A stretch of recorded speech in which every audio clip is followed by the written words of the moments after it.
आत्मा के परिणाम को पूर्ण रूप से काले कर देता है। काले करने का अभिप्राय आत्म तत्व की सुध-बुध भूल जाता है।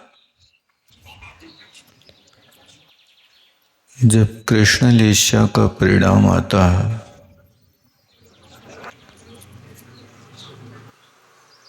तो जिसको अपन कहते हैं आपे के बाहर हो जाना। आपे के बाहर का अर्थ समझते हैं क्या होता? एक कसाय समुद्घात की परिणति को अपनी भाषा में लोग कहते हैं आपे से बाहर हो गए। यानी जब तीव्र कषाय होती है तो उस समय वो अपने आप को संभाल नहीं पाता। जब संभाल नहीं पाता तो इतना कुपित हो जाता है, क्रोध के वशीभूत उसके आत्मा के प्रदेश शरीर से बाहर निकलते हैं। शरीर को छोड़ते नहीं हैं लेकिन निकलते हैं और वे दुश्मन के पास तक चले जाते हैं। वो फिर कुछ करे या ना करे लेकिन अपनी भड़ास को निकाल करके फिर वापिस आ जाते हैं। ऐसी परिस्थिति जो होती है तो उस परिस्थिति को बोलते हैं कसाय समुद्घात। उसमें फिर आपका कोई कंट्रोल नहीं चल सकता। जैसे दीपायन मुनि महाराज के शरीर से तेजस पुतला निकल गया। निकलने के पहले संभल जाए तो ठीक, यदि नहीं संभल पाया तो योजनों के जीवों को भस्म करेगा और फिर जब वो लौट करके आएगा तो उसके स्वामी को भी भस्म कर देगा। यानी जिसने पुतला निकाला उसको भी भस्म कर देता है।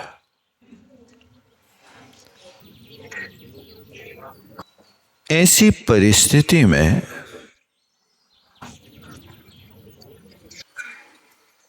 इतना ध्यान रखना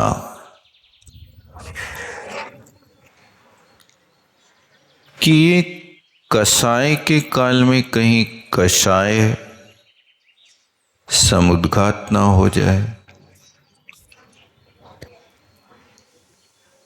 वेदना के भय में जब तीव्र वेदना होती है उस वेदना के काल में भी आत्मा के प्रदेश शरीर से निकल जाता है। उसका नाम वेदना समुद्घात होता है। निकलते तो हैं लेकिन शरीर को छोड़ते नहीं। मूल शरीर में स्थापित रहेंगे और यहां से वो आत्मा के प्रदेश विस्तार को प्राप्त हो जाएंगे और इस स्थान तक चले जाते हैं जहां तक उसके लिए रोग शमन की औषधि ना मिले। उस परिस्थिति में जो आत्मा के प्रदेश निकलते हैं उसका नाम वेदना समुद्घात है। ऐसे 7 प्रकार के समुद्घात होते हैं। बस ध्यान रखना कहीं कसाय की इतनी तीव्रता न हो जाए कि जिसके कारण समुद्घात की स्थिति बन जाए। इसलिए हर पल संभल करके रहना। एक कृष्ण लेस्या का परिणाम था अत्यंत क्रोधी होना। किसी से बैर हो जाए तो जैसे पत्थर के ऊपर लकीर खींच दी जाती तो मिटती नहीं है। पत्थर तो टूट जाता है लेकिन लकीर नहीं मिटती है। ऐसा यदि किसी से बैर हो जाए तो ये पर्याय तो मिट जाए लेकिन बैर ना मिटे।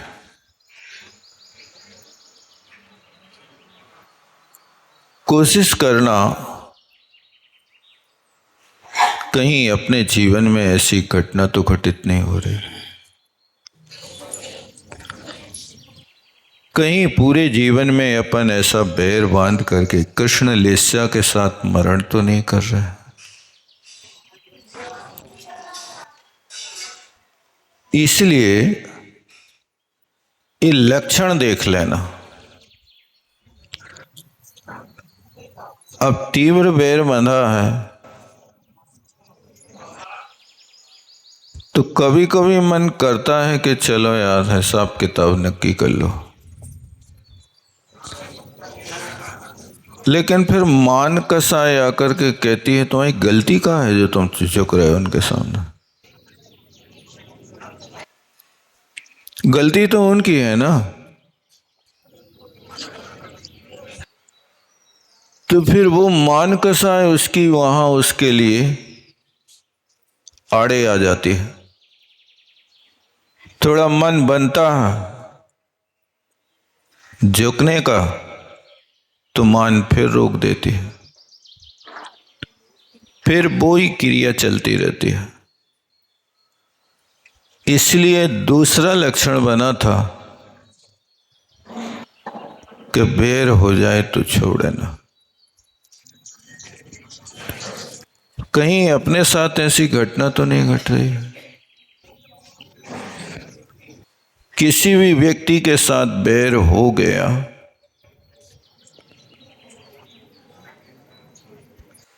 तो आप यदि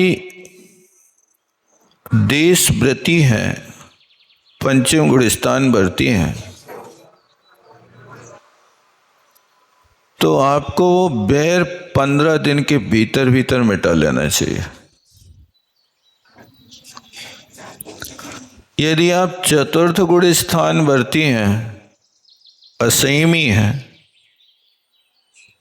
तो 6 महीने के भीतर भीतर आपको अपना हिसाब किताब कर लेना चाहिए। और यदि मिथ्या दृष्टि है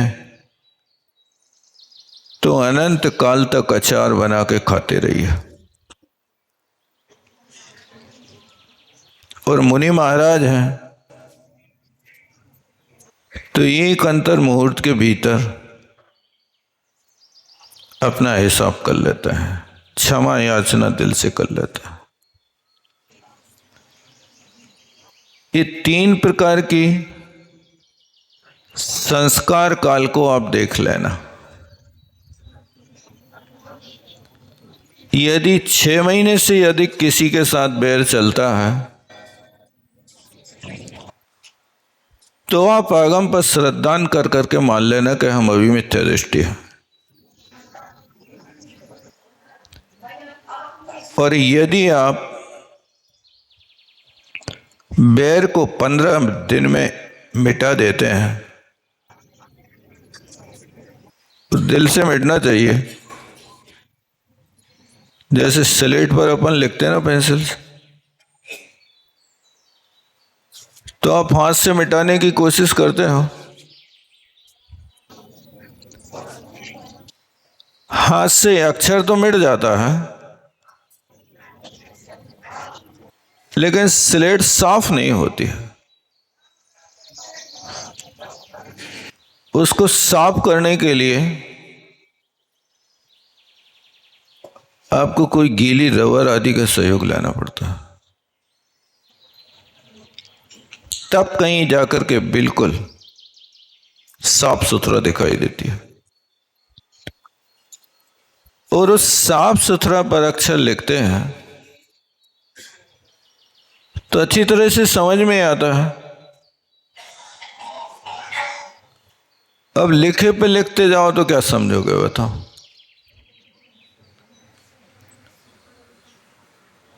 इसलिए यदि आप सम्यक दृष्टि हैं और कैसी भी भयंकर स्थिति बनी है, 6 महीने में अपने आप को ठंडा कर लेना। यदि आप ठंडे हो जाएंगे तो आप बहुत शक्तिशाली व्यक्ति हैं, क्योंकि लोहा जब तक ठंडा होता है तब तक मजबूत होता है, और लोहा गर्म होता है तो मन माफिक हथियार बना लिए जाते हैं। देखा ना, जब तक ठंडा है तब तक कोई लोहा से लोहा नहीं लेता। यदि लोहे के ऊपर तुम घन फटको दे ठंडे लोहे पर तो आपके हाथ में भी ठोकर लगेगी, लेकिन जब वो गर्म हो जाता है तो फिर व्यक्ति के जी में जो आता वो कर लेता। कोई हंसिया बना लेता, कोई कुल्हाड़ी बना लेता, कोई जरिया बना लेता, कोई तवा बना देता। आपको जो जी में आए सो बना लो। लोहा को तवा कब बनना पड़ा? जब गर्म हुआ। अब वो ठंडा लोहा गर्म होकर के तवा बन गए, अब जिंदगी भर उसको अग्नि परीक्षा देना पड़ेगी, अग्नि में जलना पड़ेगा। उस लोहे ने गर्म होकर के अपना रूप बदल दिया, अब झरिया बन गई, तो जिंदगी भर उसको आग में ही तपना पड़ेगा। ये तो एक समझने की बात है। यदि व्यक्ति जब तक ठंडा रहता है तब तक मजबूत रहता, शक्ति रहती है, क्योंकि शांत रहने वाले व्यक्ति को कोई गाली नहीं देता, कोई लड़ाई नहीं करता। और जब कभी आपके लिए लड़ाई के निमित्त मिले ना,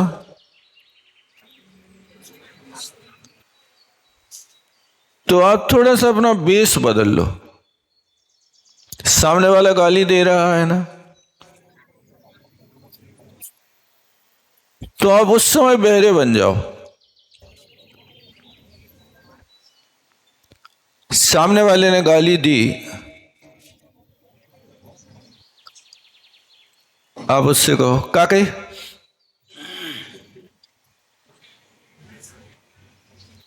फिर वो कुछ कहे, अब उसके मुंह के पास कान ले जाओ का कही।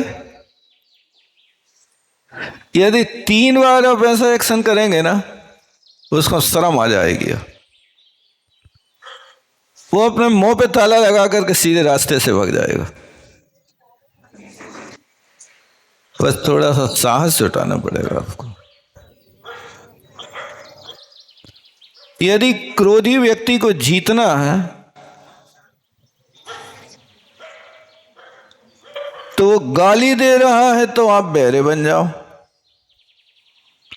और बस उसको पराजित करना है तो 2-3 बार उसके मुंह में कान लगा दो का कही, थोड़ा ऊंचा सुनता है। ऐसा लज्जित होगा यार कि कहां बहरा घंटे से फंस गए। चलो अब तो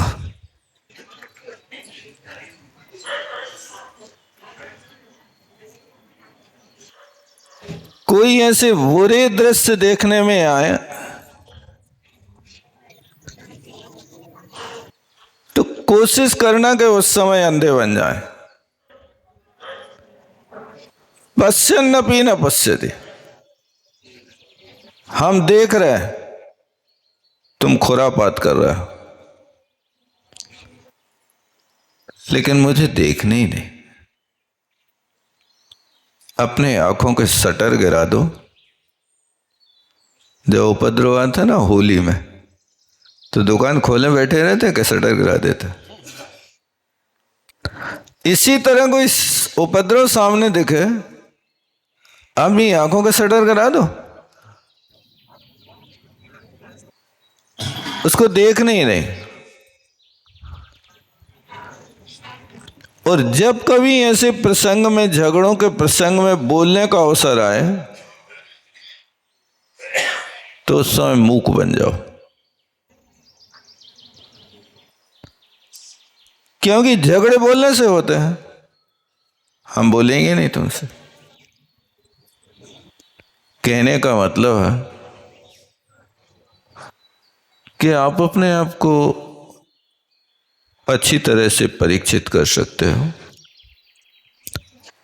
कि यदि 6 महीने तक किसी के साथ बुराई चल रही है, तो 6 महीने के भीतर भीतर तक तो तुम्हारा सम्यक दर्शन टिक सकता है। यदि 6 महीने के 1 घंटा ज्यादा हो गया ना, तो मिथ्या दृष्टि बन जाओगे। ये बात उनसे सीख सकते हो। बलदेव जी मृतक शरीर को ढो रहे हैं। कब तक ढोते रहे? 6 महीने तक। क्यों ढोया 6 महीने? 7 महीने क्यों नहीं ले गए? कारण ये था कि वे क्षयोपम सम्यक दृष्टि थे। यदि 6 महीने पर उनके राग का त्याग नहीं होता, तो फिर वे मिथ्या दृष्टि बन जाते। इसलिए अनंतानुबंधी कसाय तब समझ लेना कि जब 6 महीने से भी आगे आपकी बुद्धि खिंच रही है कि हम मर जाएंगे लेकिन नहीं बोलेंगे, बिल्कुल आगम के परिप्रेक्ष्य में कह देना कि मैं मिथ्या दृष्टि हूं, घोर मिथ्या दृष्टि हूं। और 6 महीने के भीतर भीतर यदि आप मिटा दो, तो अपने आप की घोषणा कर देना कि हम सम्यक दृष्टि है। हमने बहुत बड़ी विजय प्राप्त की है। जैसे राम ने रावण पर विजय प्राप्त की थी, ऐसे मैंने भी कसायों पर विजय प्राप्त कर लिया है। और यदि आपने अणुव्रत ले लिए हैं, 12 व्रतों का पालन कर रहे हैं, तो 12 व्रतों का पालन करने वाले व्यक्ति को किसी से बैर हो जाए तो 15 दिन के भीतर काम कर लेना। और यदि इसके बाद यदि तुम साधना और बढ़ाना चाहते हो, तो मुनिवत साधना करना चाहते हो, तो बस ऐसा करना कि यहां किसी से नोक झोंक होए, घर नहीं पहुंच पाओ और आकर के उसके पास क्षमा मांग लेना। अब वो ना करे तो हम क्या करें?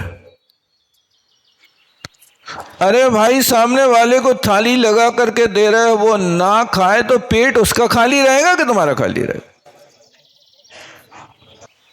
तुमने अपना काम कर लिया, तुमने अपना पेट भर लिया, तुमने हिसाब किताब नक्की कर लिया। अब सामने वाला नहीं कर रहा, वो उसके कसाय के उदय है, उसका कर्म का उदय है।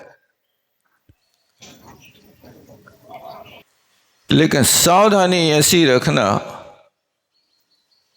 कि बैर मिटाने के लिए आपको अपनी क्षमा मांगने के लिए टोन भी बदलना पड़ेगी। ऐसा नहीं कि तेरे को क्षमा करना तो कर देना यार, नहीं करना तो तू जान। नहीं, अच्छे तरीके से उससे क्षमा याचना करना। ये बैर यदि बना है तो एक कृष्ण लेस्या का परिणाम है। ऐसे कई कारण होते हैं जिन कारणों से कृष्ण लेस्या बनती है, इसलिए कोशिश करें कि इससे परिवर्तित करें। और नील लेस्या के लक्षण अपन ने अभी पढ़े थे कि जो व्यक्ति मंद हो, बुद्धिविहीन हो, निपट अज्ञानी हो, विषय लोलपी हो, अहंकारी हो, ठगिया स्वभावी हो, आलसी हो और उसके अलावा आपस में फूट डालने वाला हो, निद्रालु हो, वंचन स्वभाव हो और धन धान में खूब तीव्र इच्छा रखता हो, इतने एक कारण नील लेस्या के होता है। इसके बाद तीसरी लेस्या आती है जिसको कापोत लेस्या कहते हैं। कपोता कबूतर को कहते हैं।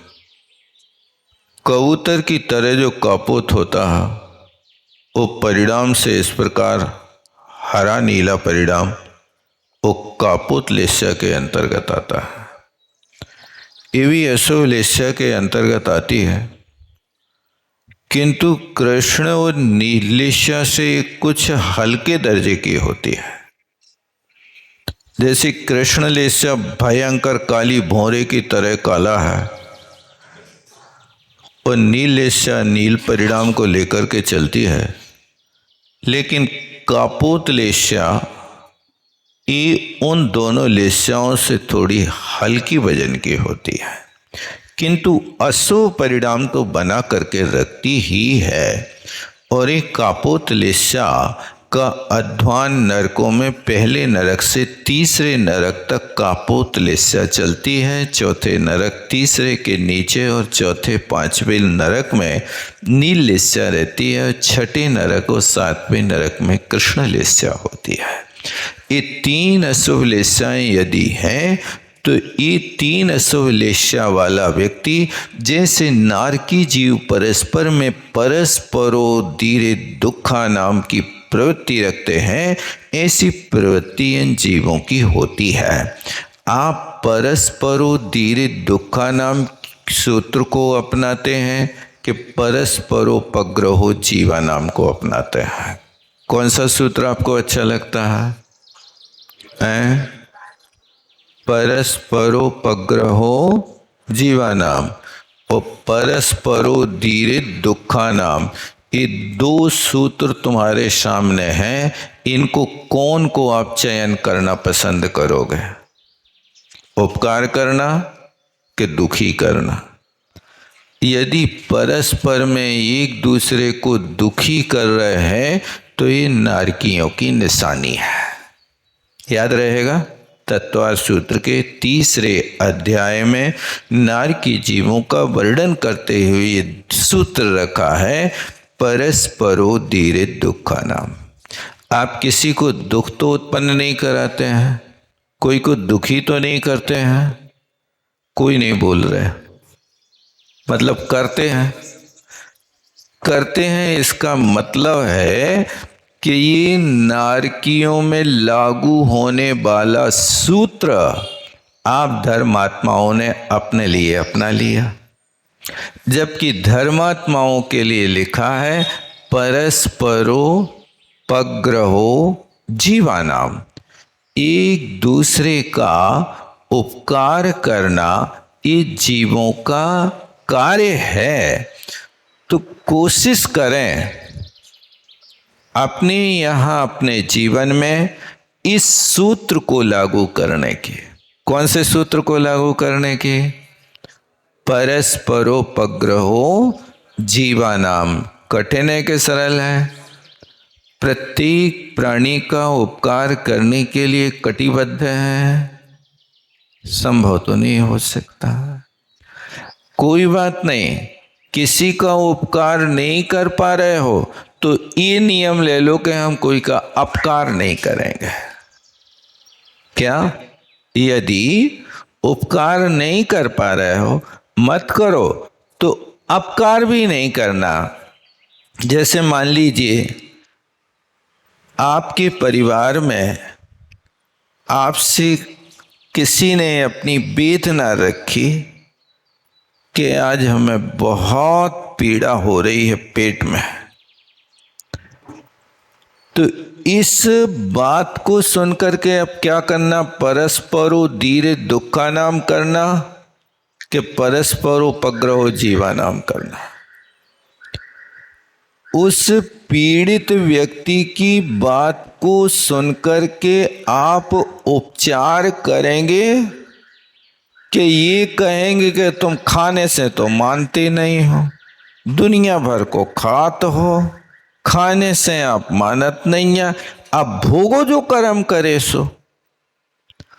यदि उस व्यक्ति के अपनी पीड़ा उपस्थित करने पर वो तुम ये शब्द बोल रहे हो तो उपकार नहीं कर रहे, अपकार कर रहे हो।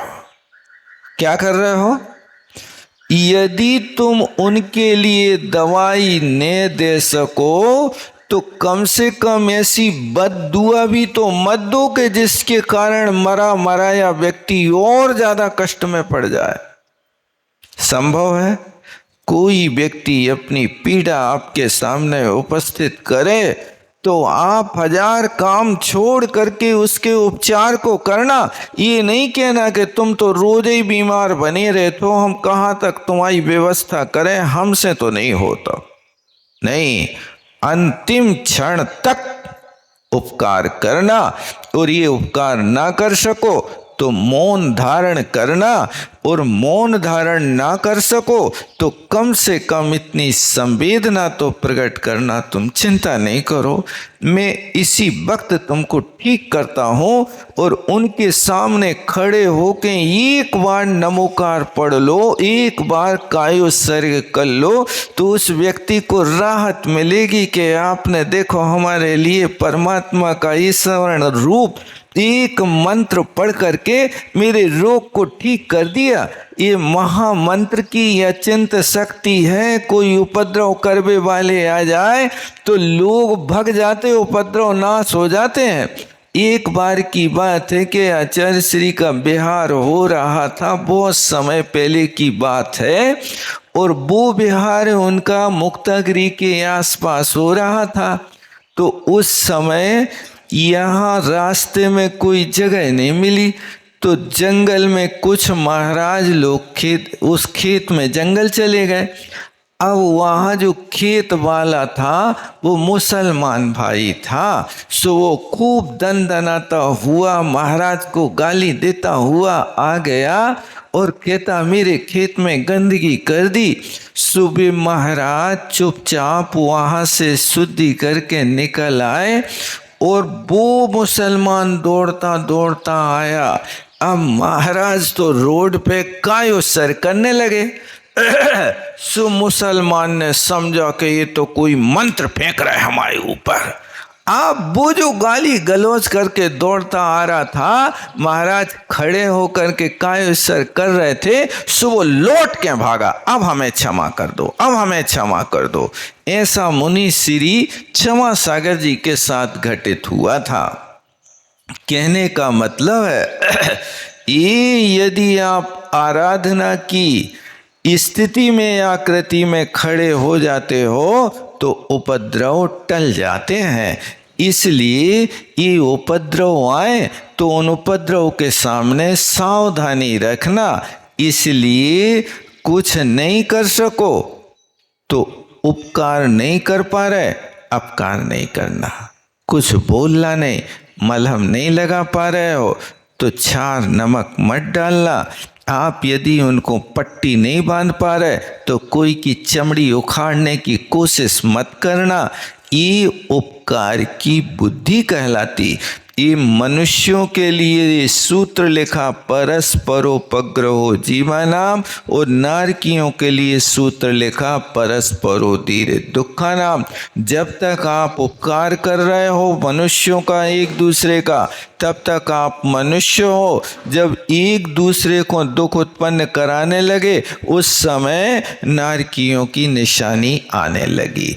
अब सावधानी रखियो, जब कभी कोई गुस्सा आए, लड़ाई भिड़ाई को मौका आए, तो वहाँ पर इस सूत्र याद कर लेना और कहना कि ये तो नारकियों का काम है, हमारा थोड़ी, हम तो सज्जन हैं, महापुरुष हैं, सम्यक दृष्टि हैं, हम थोड़ी ये काम करेंगे, और वहाँ से हट जाना।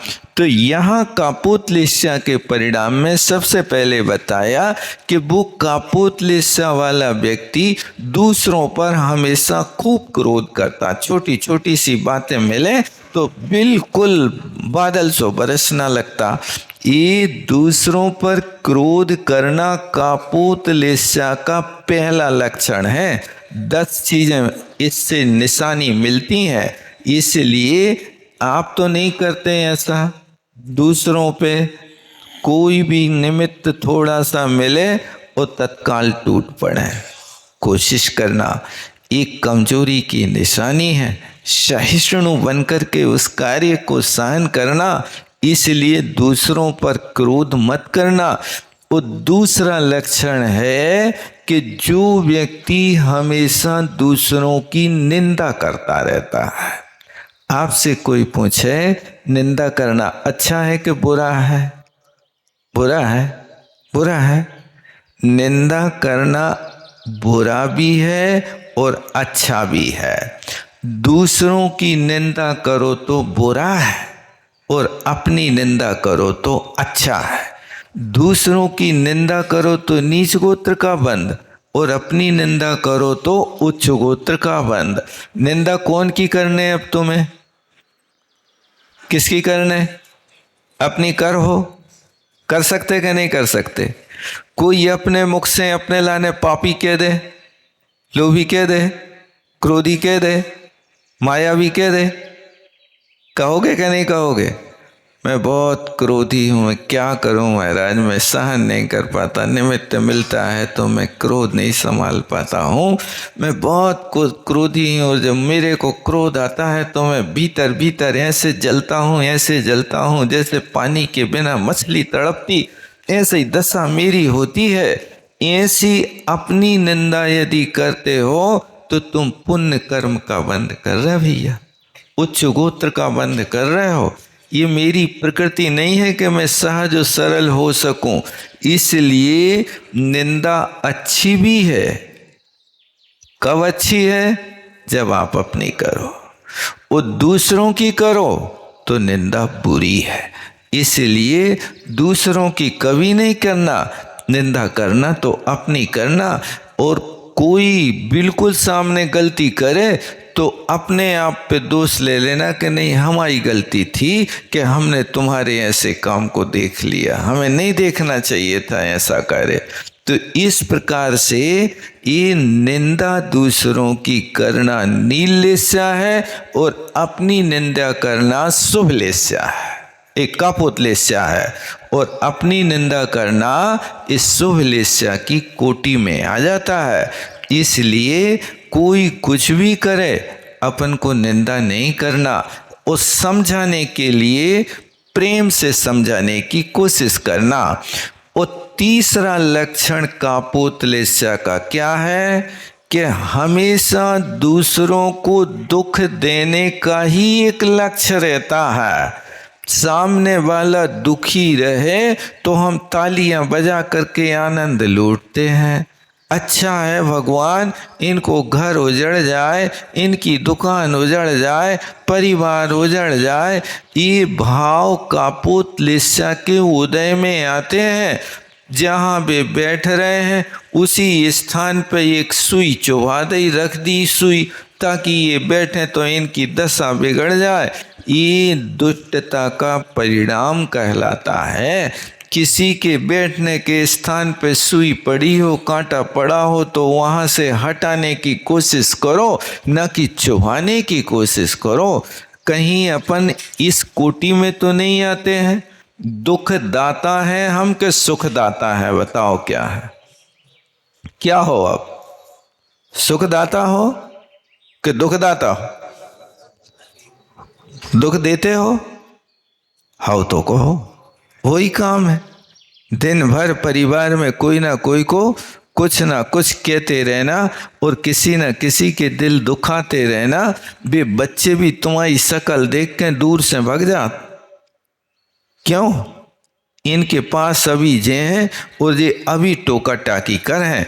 कल एक परिवार आया था, सो वो लड़का आके सबसे पहले पांव पकड़ के कहत, महाराज हमारे पापा इतनी गुस्सा होत कि एक दिन में कम से कम 36 बार गुस्सा हो लेता है। अब मैंने कहा क्यों भैया, क्या करते हो तुम? अपने बेटा को तो इतना प्यार करते। बोले हम डांटे ने तो जो बिगड़ जाए। भैया डांटने से बिगड़ रहा है कि डांटने से उद्दंड हो रहा है? क्या हो रहा? तुम यदि हमेशा डांटने का स्वभाव बना लोगे तो वो व्यक्ति तुम्हारे प्रति सम्मान खत्म कर देगा, सम्मान नहीं करेगा। क्यों? क्योंकि किसी व्यक्ति को बार बार टोका टाकी करने से फिर व्यक्ति सम्मान नहीं करता। वो समझ लेता कि तुम्हारी तो आदत ही ऐसी, हम तुम्हें कब तक पैर पड़े, तुम्हें कब तक हाथ जोड़े। इसलिए कभी भी किसी भी व्यक्ति के लिए आंखें दिखाने की कोशिश नहीं करो, टोका टाकी ज़्यादा नहीं करो। एक बार प्रेम से समझा दो, बुद्धि में आ जाए तो भला, नहीं आए तो सोचो कि भैया तुम्हारी होनहार ऐसे ही है, हम क्या कर सकते हैं। जो होनहार है उसको कोई टाल नहीं सकता।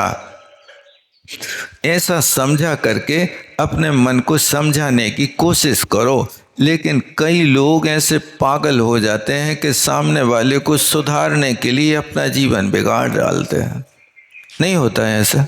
सामने वाला सुधर जाए, तुम्हारी दुर्गति हो रही सो हो जाए, इतने ज़्यादा विकल्प नहीं करना, इतना ही रखता है। जावाणी के ज्ञान से सुवर्णी तेज वाणी भारत भी तो है जो पौधे में गए, जो तेरे शरण गए सो पावस।